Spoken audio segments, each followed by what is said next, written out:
నమస్కారం ETV news కి స్వాగతం ముందుగా ముఖ్యాంశాలు తెలంగాణలో కాంగ్రెస్ ప్రచార భేరీ ఈ ఎన్నికల్లో దొరలకు ప్రజలకు మధ్య పోరాటమన్న రాహుల్ 2 లక్షల ఉద్యోగాల భర్తీకి ప్రియాంక హామీ భాజపా భారాస మజ్లిస్ ఒకటేనన్న రాహుల్ గాంధీ 3 పార్టీలు కలిసి కాంగ్రెస్ ను ఓడించాలని చూస్తున్నాయని ములుగు బహిరంగ సభలో ఆరోపణ కాంగ్రెస్ పాలనలో 60 ఏళ్లు గోసపడ్డామన్న కేసీఆర్ పాలమూరు రంగారెడ్డి ప్రాజెక్టుపై హస్తం నేతలే కోర్టుకు వెళ్లారని జడ్చర్ల సభలో విమర్శలు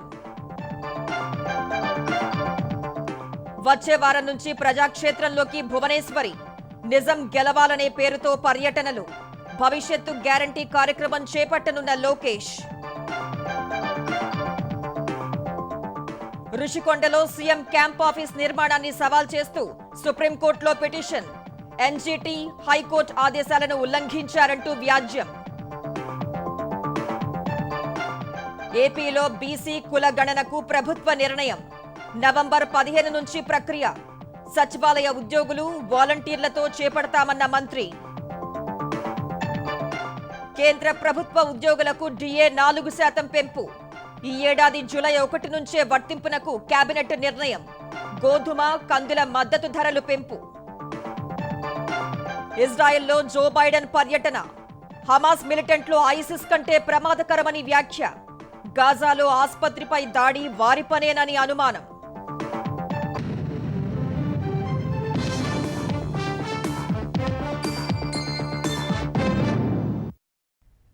తెలంగాణలో దొరల తెలంగాణ ప్రజల తెలంగాణ మధ్య పోరాటం జరుగుతోందని కాంగ్రెస్ అగ్రనేత రాహుల్ గాంధీ అన్నారు భారాస భాజపా ఎంఐఎం ఒక్కటేనన్న ఆయన తెలంగాణలో మరోసారి భారాస అధికారంలోకి రావాలని భాజపా చూస్తోందని ఆరోపించారు తెలంగాణ ప్రజలకిచ్చిన హామీల అమల్లో కేసీఆర్ విఫలమయ్యారని విమర్శించిన రాహుల్ తమ పార్టీ ఇచ్చిన 6 గ్యారంటీలను అధికారంలోకి వచ్చాక అమలు చేసి తీరుతామని ములుగు విజయభేరి సభలో పునరుద్ఘాటించారు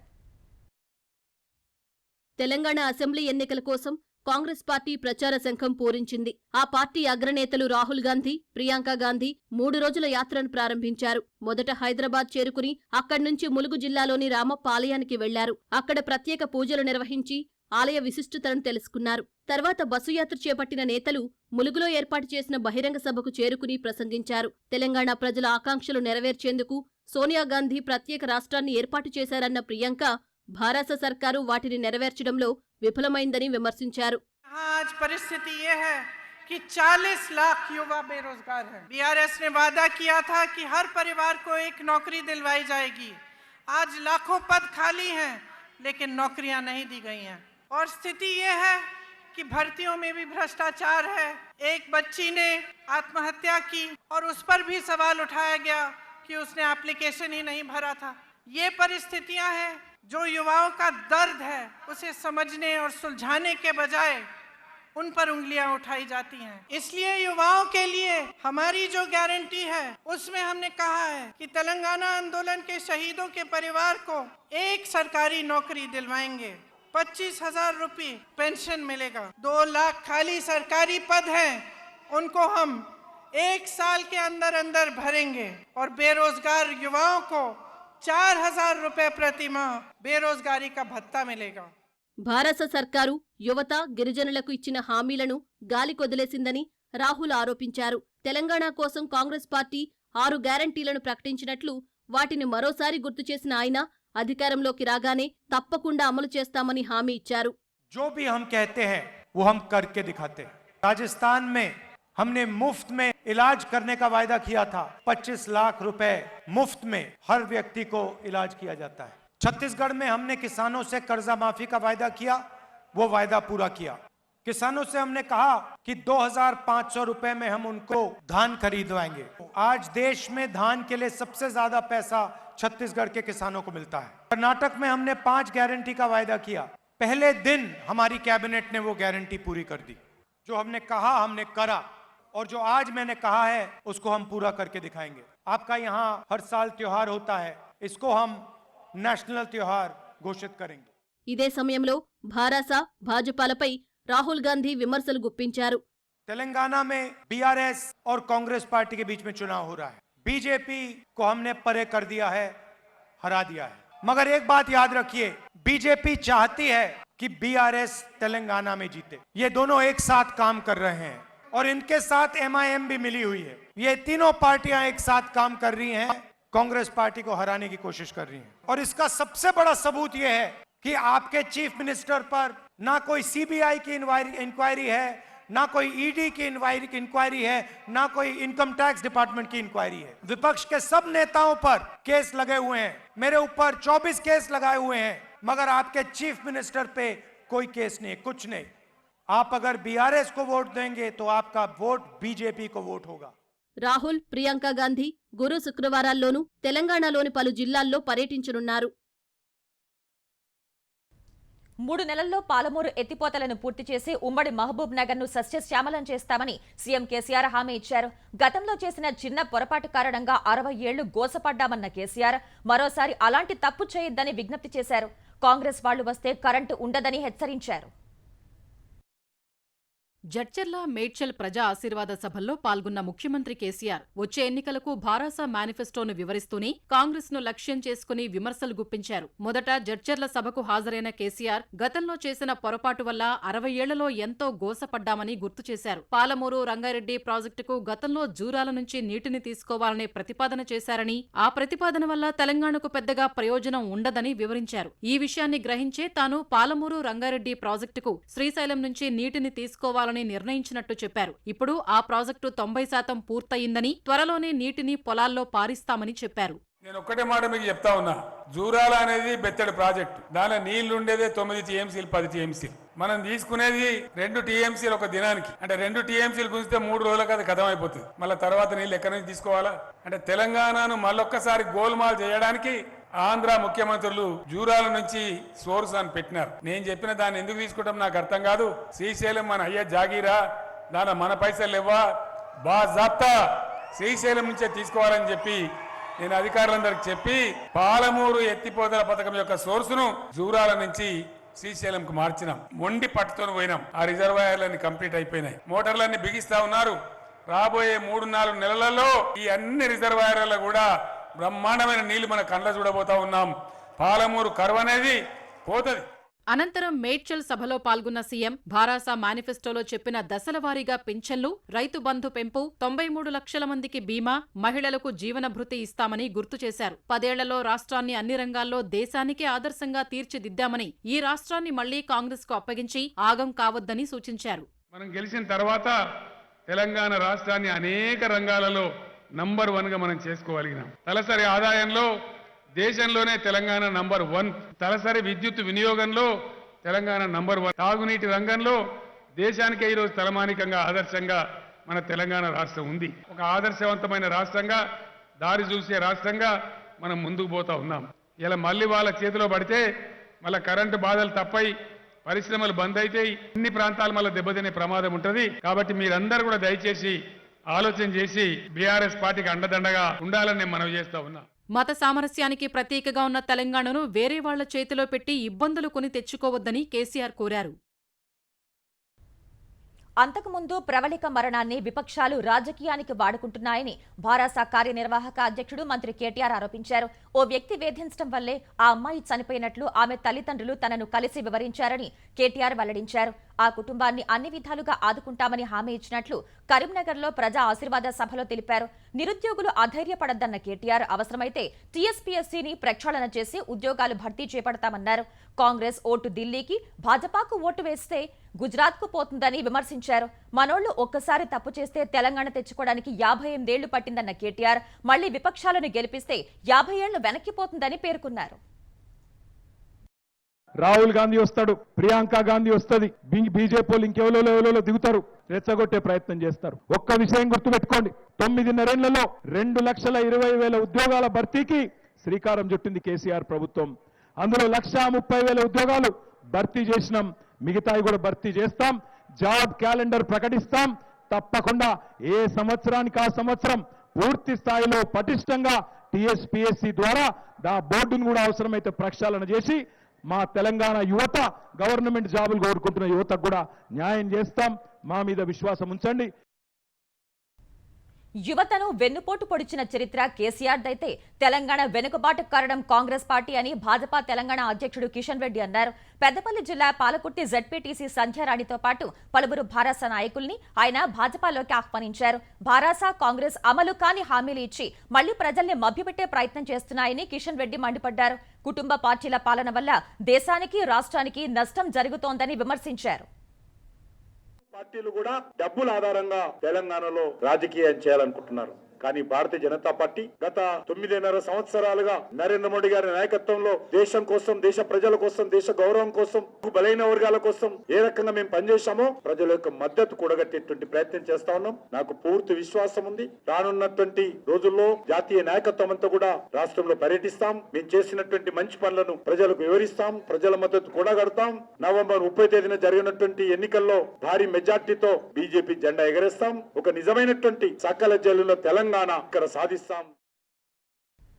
తెలంగాణ శాసనసభ ఎన్నికల్లో ఉమ్మడిగా పోటీ చేసే అవకాశాలపై జనసేన అధ్యక్షుడు పవన్ కళ్యాణ్ తో కిషన్ రెడ్డి, ఓబీసీ మోర్చా అధ్యక్షుడు లక్ష్మణ్ చర్చలు జరిపారు. హైదరాబాద్ లోని పవన్ కళ్యాణ్ కార్యాలయంలో సమావేశమైన నేతలు ఎన్నికల్లో కలిసి పోటీపై చర్చలు జరిపారు. జనసేన నాయకుల మనోగతాన్ని పవన్ కళ్యాణ్ భాజపా నేతలకు వివరించారు. కనీసం 30 స్థానాల్లోనైనా పోటీ చేయకపోతే కార్యకర్తల స్థైర్యం దెబ్బతింటుందని తెలంగాణ జనసేన నాయకులు చెబుతున్న విషయాన్ని పవన్ భాజపా నేతలకు చెప్పారు.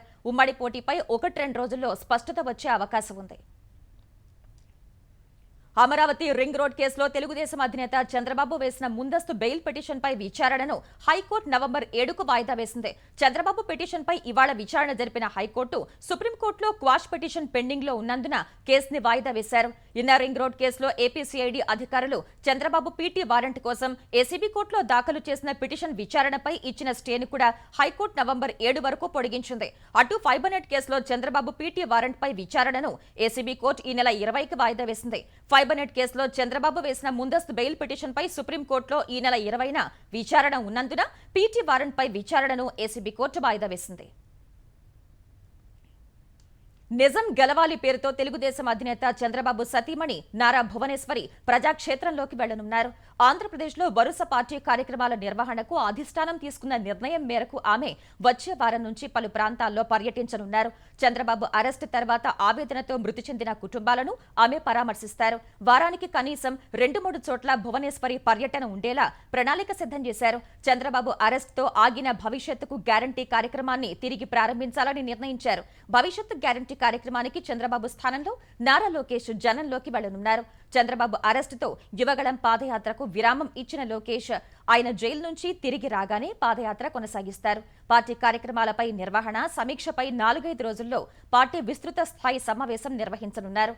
బాబుతో నేను కార్యక్రమం నిర్వహిస్తూనే ప్రజల సమస్యలపై పోరాటాలు, పార్టీ కార్యక్రమాల వేగం పెంచాలని నిర్ణయించారు. జగన్ అధికార దుర్వినియోగాన్ని అడ్డుకోవాలని తెలుగుదేశం బృందం గవర్నర్ను కోరింది. ఈ మేరకు రాజ్భవన్ లో గవర్నర్ను కలిసిన 8 మంది సభ్యుల బృందం skill development, fibre net, Amaravati inner ring road కేసుల్లో వాస్తవాలంటూ ప్రచురించిన పుస్తకాలను గవర్నర్కు అందజేశారు. వాటిని కేంద్రానికి పంపాలని కోరితే గవర్నర్ సానుకూలంగా స్పందించారని పార్టీ నేతలు తెలిపారు. చంద్రబాబు నాయుడు గారి పైన తప్పుడు కేసు పైన డే 1 నుంచి ఏం జరుగుతుందో ప్రతి విషయం నాకు తెలుసని ఆయన చెప్పారు. ఇది కోర్టు పరిధిలో ఉంది కాబట్టి నేను ఇప్పుడు మాట్లాడడం మంచిది కాదని కూడా చెప్పారు.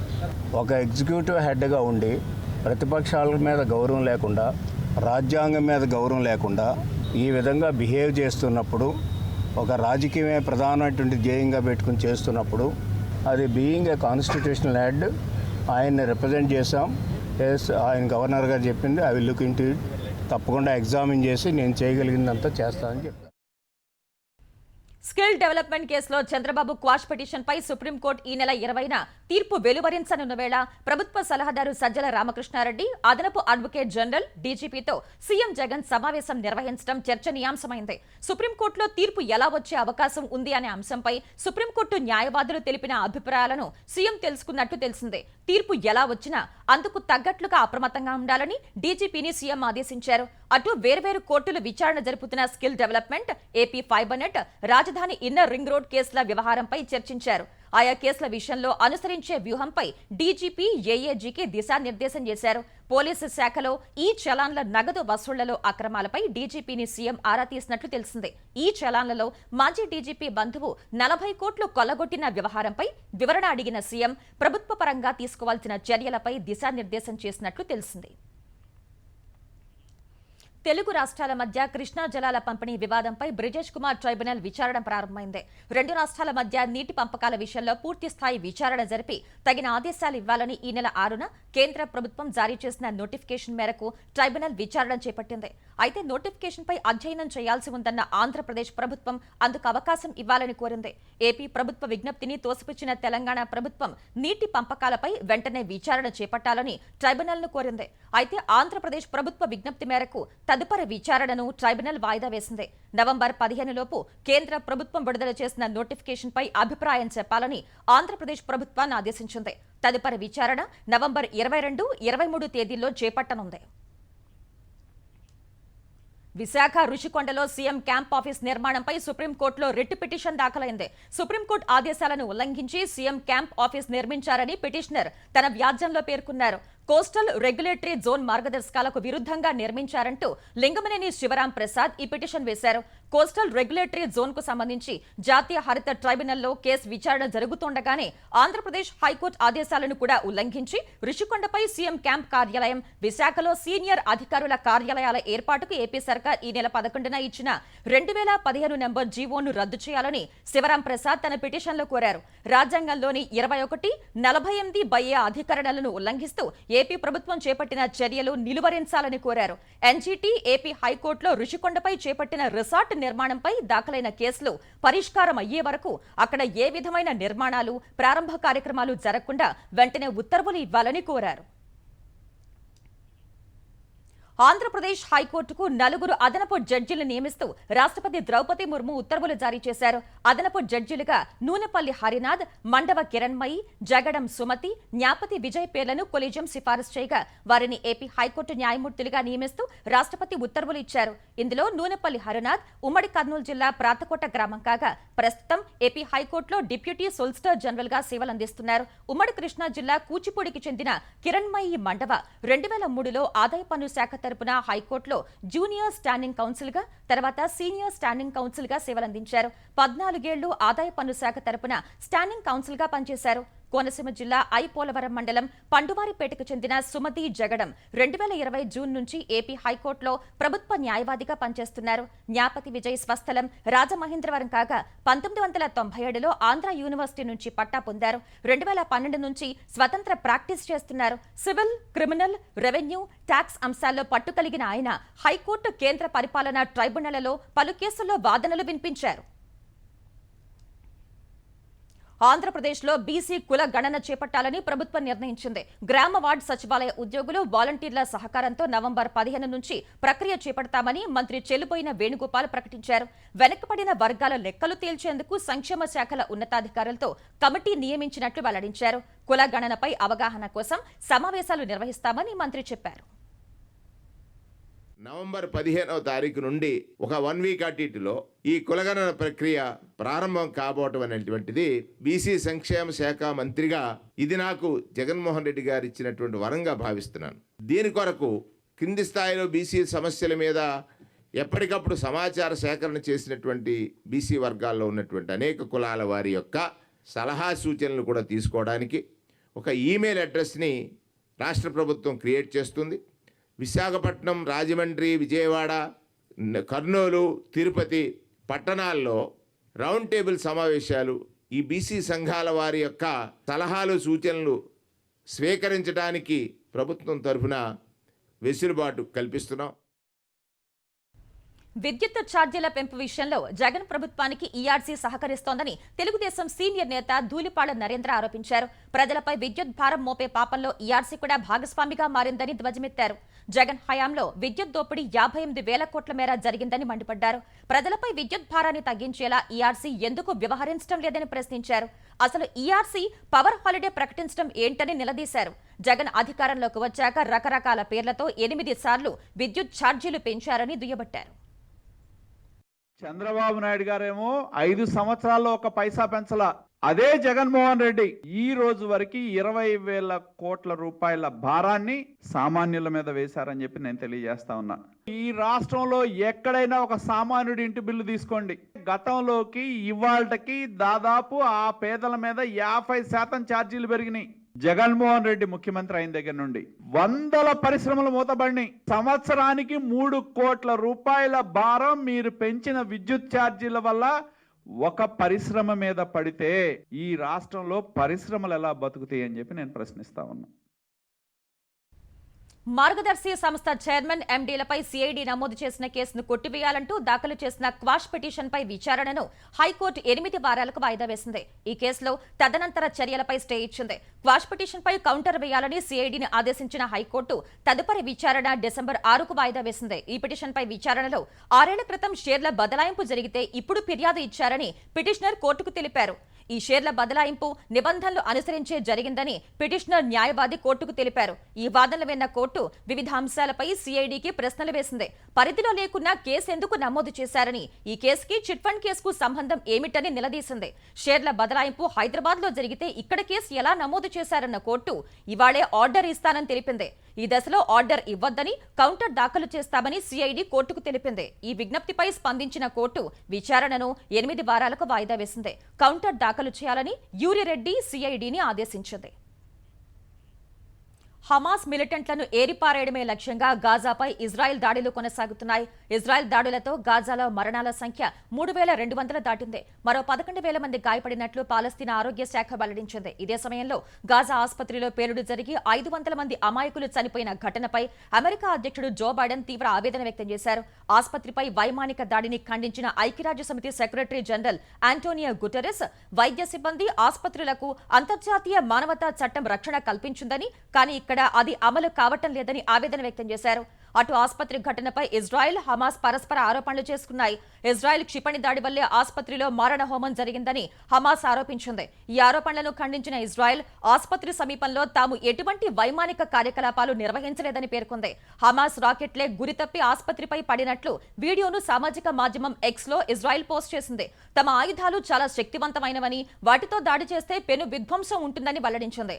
ఆసుపత్రిపై జరిగిన దాడిలో పరిసర ప్రాంతాల్లో ఎలాంటి నష్టం వాటిల్లలేదని వీడియోలో వివరించింది.